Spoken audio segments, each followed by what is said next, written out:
Hi, this is Dr. Amina for another episode of Wise Wednesdays. And I want to start and finish this video with a moment of quiet, just to breathe and be for a moment.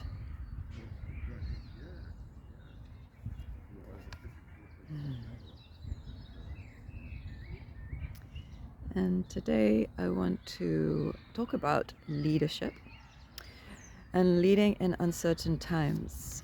And as a coach, and although I'm a doctor by background, I've never really leaned into trauma-related frameworks, although I was aware of them and sensitive in my coaching to trauma.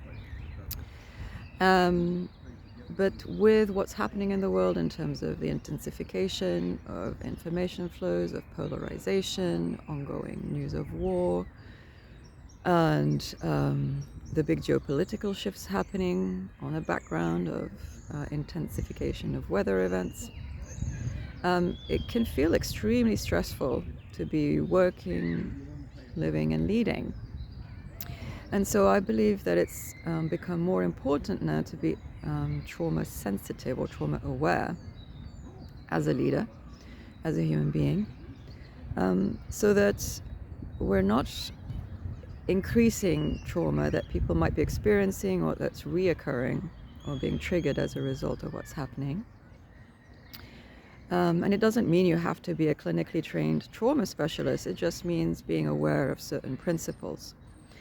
And I want to share 6 practices that I think you might be able to pick up and try with your team, with the people around you, to help make things a little gentler on the nervous system as you navigate uncertainty, as people figure out how to make sense of the global situation, of the local situation, and find solutions that work for them and for everyone. So just to start with a simple definition of trauma, it's a situation or an experience of extreme or overwhelming fear, a sense of aloneness in the experience, and it results in a feeling of powerlessness. And so to heal or to recover from the trauma requires calming fear or the fear response, creating a sense of connection, experiencing a sense of connection and support, and restoring agency, restoring the ability to choose, or the feeling that we can make choices and have some control over our situation in life.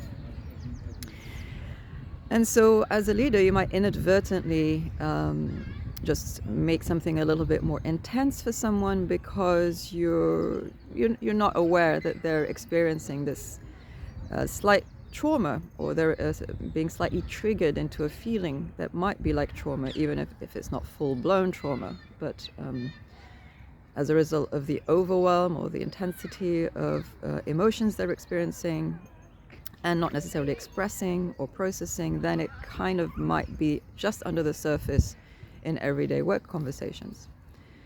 And then people might be resistant, or they might not have capacity, they might be unable to respond to what you would like them to do.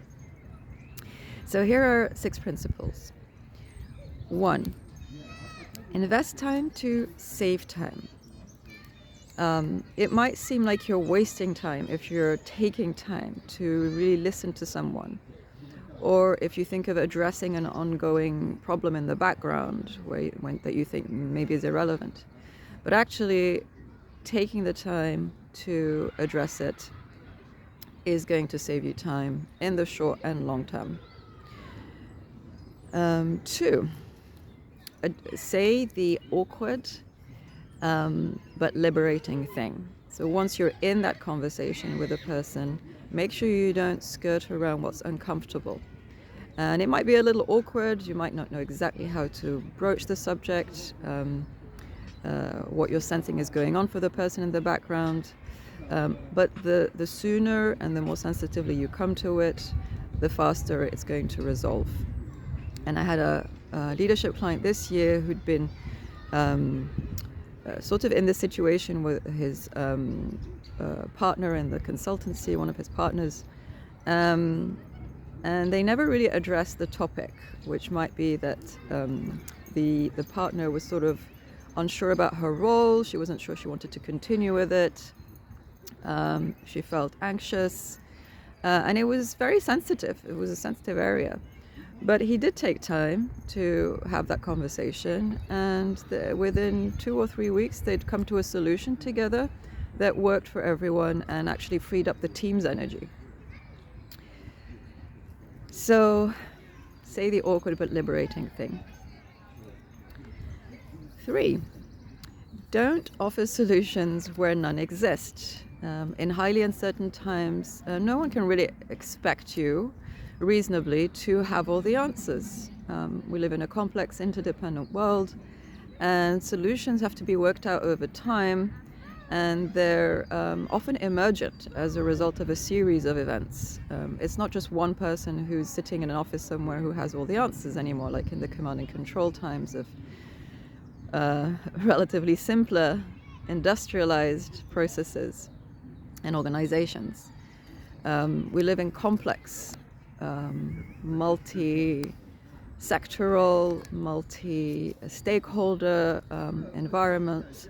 So there's a lot of factors, and there's no benefit in rushing to give an answer when you don't really have it. It's only going to create false expectations, and it's going to put pressure on you.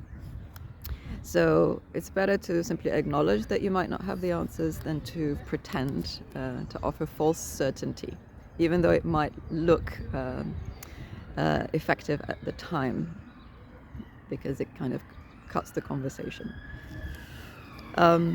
So no need to try and offer solutions when you don't have them.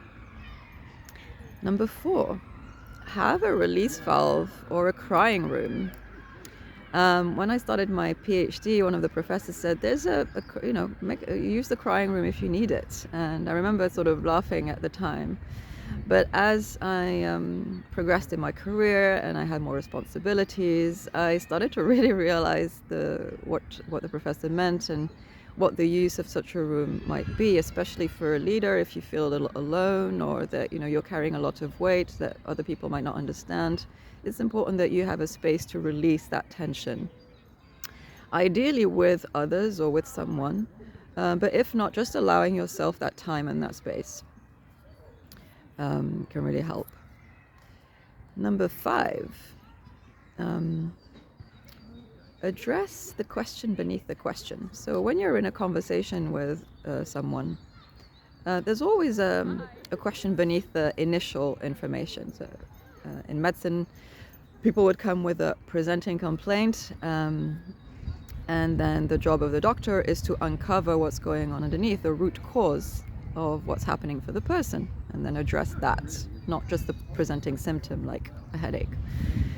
There might be many other things going on that are causing that headache, and you have to uncover it. So make sure you're not just jumping in and offering advice and solutions, or even any kind of response to the initial question that someone's coming to you with. Make sure you dig deeper. And next week I'll share some questions and more of a template for a conversation that you might have that digs a little deeper than what the person is coming to you with. And finally, number 6, acknowledge, acknowledge, acknowledge. And often the underlying question is, am I safe? Do I matter in this organization? Do you have my back? Can I count on you? Can I trust you? These are often the underlying questions that somebody's asking themselves as they come to you and come with a problem like a deadline for the strategy report or some kind of operations problem. So it's important to acknowledge what might be going on underneath, just to help the person settle and to create a sense of connection before you dive into the sort of information or problem. So I'll leave it there and say more next week with a practical example. And I hope that's useful. Remember, You don't have to figure it all out. You may not have all the answers, and as a leader, you need space. Um, and I would even dare to suggest that co-leadership is a much better model for the times we're in. I hope that's useful. If you have any questions or comments, leave them below, and I will see you soon. And let's end with a moment of quiet.